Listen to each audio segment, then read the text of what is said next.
In fact, democracy says don't disturb the status quo. Don't tamper with the financial market of the country. Because if you tamper with the finances of the country, your country is going to become unbankable. Your country is going to go down. The economy is going to go down. Hell no. Whose economy? Show me one black person who has money. Show me one black person who owns an industry. Show me one black person who owns a pharmaceutical company, who owns a manufacturing industry. You'll be shocked to discover we are still slaves and servants working for the colonial system.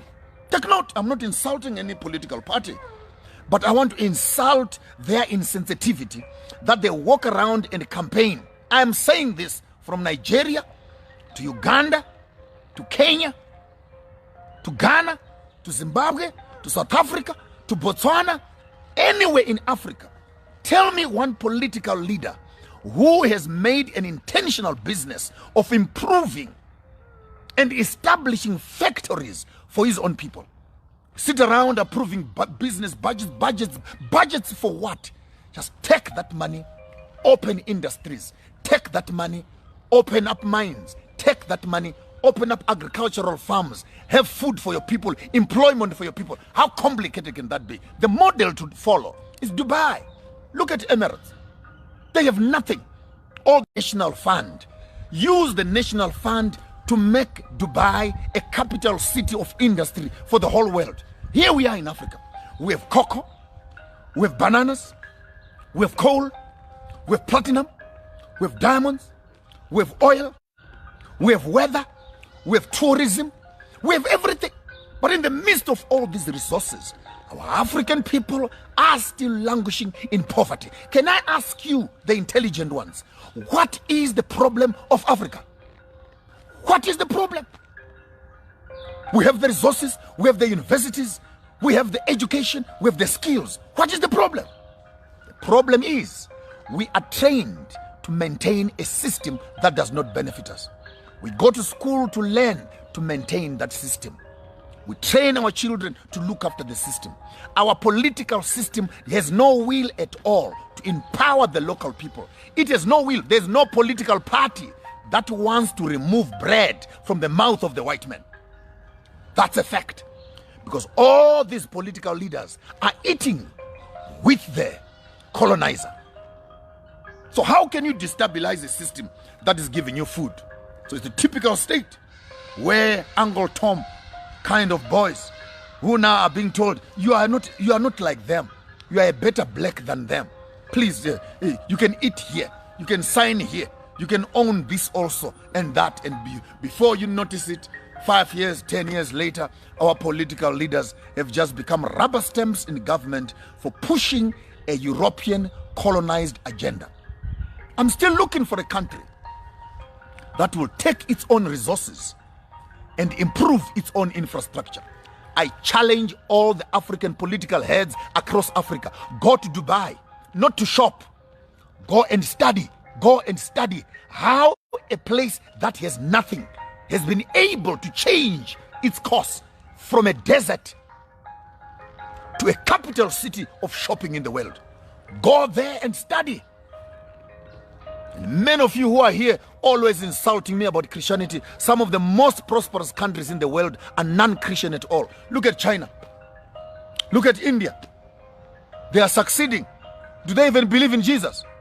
So stop making economic issues religious issues.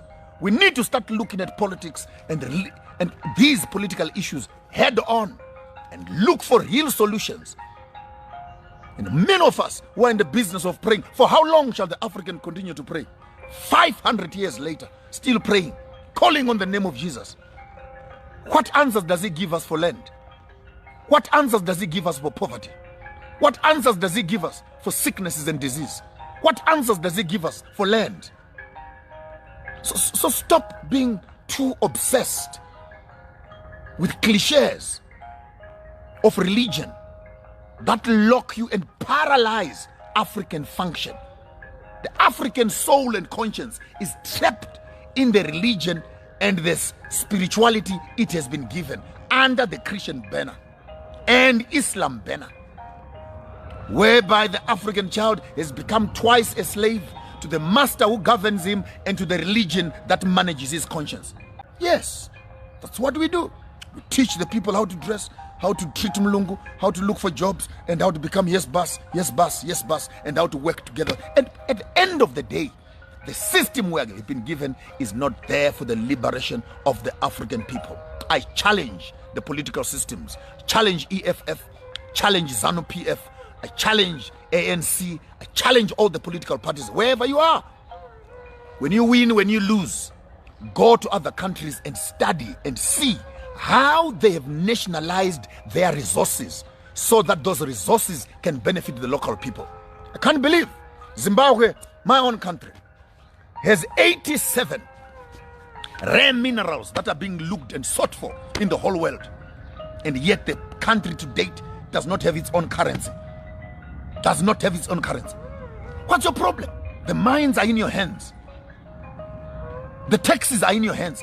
Can't you just take tax money and dig the damn diamonds, dig the damn platinum and sell it? Build roads and hospitals for the people? How complicated can that be? How complicated can that be? Can you please send this video to Elder Mnangagwa himself? How complicated can that be? No, there must be a board, a barrow, there must be a committee, there must be what? A board that will process things, and before the money even comes there, all the hungry political leaders are in the pot, harvesting and stealing the same money from the same coffers that's supposed to be helping the community. Where do we begin as African people? We're constantly running on hungry stomachs, and hungry stomachs don't make politics at all. And I want to say, as I said at the beginning, our problem in Africa, our problem is democracy. And democracy has no spirituality. Democracy has no God. Democracy has no ethics. Democracy has no morality. Democracy has no conscience. Democracy assists colonialism to survive more. Put a system that maintains the colonial system. If you want to fight with me, I can write a research paper on that, but that's a fact. That's a fact. You walk into power, you destabilize the system, they put you on sanctions, put your economies into quarantines and into chaos. There you are again begging and crawling on your feet, looking for the Western world to approve, give you loans and etc. How long will you, as my African people, how long will it take you to wake up from your sleep and slumber of eating the lollipops of Western civilization? And one of the most biggest poisons that we have eaten in Africa is the poison of democracy, which teaches us not to respect anything. I'm here to advocate for Ubuntu nation. Every man must look after his own family. Put R1, $1 per day for every member of the family who is living with you. Start a savings plan. 52 million people in South Africa, 17 million people in Zimbabwe, 2.5 million people in Botswana, 2.3 people in Swaziland. If we can put all these R1 per day kind of money, we are able to create our own banking, our own financial system, which can challenge and collapse all the financial institutions that Africa is now incubating, which are colonial systems. All these systems that are in the hands of the colonizer. We don't need these systems at all. If we can take the money that we work for and we keep it together. Now, because we are all in debt, let's start slowly. Let every member of the African Ubuntu nation create a doggy bag, a kitty.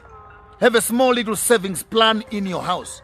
R1 per day, one pula per day, one malangeni per day. Keep that money with you. We will make a calling very soon. We put all those R1 per days into one big kitty. We can begin, even if the white people say they want us to buy the land.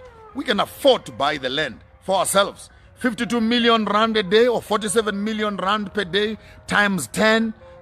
That's for 10 days, times 100 days, times 1 year. Those are trillions of dollars. We don't need a donation from anybody. With that money, we can build our own universities. We can build our own hospitals. We can build our own houses. We can look after ourselves. If we understand, we can make the resources work for us. Why can't we take our own money? R1 per day. buy and build our own hospitals, which we can look after ourselves, which we can afford. Competitive prices for our own people. I'm here to advocate for a new day for the African people. We are tired. I'm getting old, and I'm wondering how long will this go. Please start Googling, start reading about Ubuntu Nation. Ubuntu Nation, Ubuntu Nation, Ubuntu Nation, Ubuntu Nation is our only solution and our last stroke of hope as Africans. Time for politics is over. We have given political leaders from 1945, 1960, more than 68 years of democracy. But each democratic country has made its people poor and poor. And no one wants to admit that we cannot run this system. It's failing us. It's failing us. Politicians are saying too much, saying too little, doing too little, speaking too much, doing very little. It's high time we take our economy into our own hands. And when we have our economy in our own hands, we can determine the politics of every country, determine the health of our people, determine the entertainment of our people, determine the fashion of our people, determine the industries of our people, determine the hospitals of our people, midwifery for our own children, education for our own children, land for the future generation, and preserve the things that we think they're important to us. Ubuntu Nation. Ubuntu Nation starts with you as an individual. Tonight, buy, organize a nice little bucket, a kitty in your own house. From the beginning of the year to date, put $1, $1, $1, $1, $1, $1, $1, $1, one puller for all your children. Let's see how that kitty looks at the end of the 3-4 months when 10, 15, 20 families can begin to put all those R1 per day initiative into one kitty. We can begin to talk about our families, we can begin to talk about our communities, then we can begin to talk about our nation, ultimately our continent as a whole. I'm here to advocate the initiatives of Ubuntu. Ubuntu Nation is our passport out of poverty. You accept this, Africa will go forward. You refuse this, go back into slavery for another 200, 300, 500 years until you wake up to discover the solutions of the future are buried in the processes of the past. There's nothing more I can do for you. You can tell them, they can come and pick me up here, they can come and kill me. I've said what was in my heart. Africa needs a solution. The solution is not going to come from donor money. The solution will come when Africa begins to make its own savings plan and build for itself its own infrastructure to protect and secure the future that we are looking for. Until we meet again tomorrow here on your afternoon drive with Maponga J. Ubuntu Nation. Ubuntu Nation.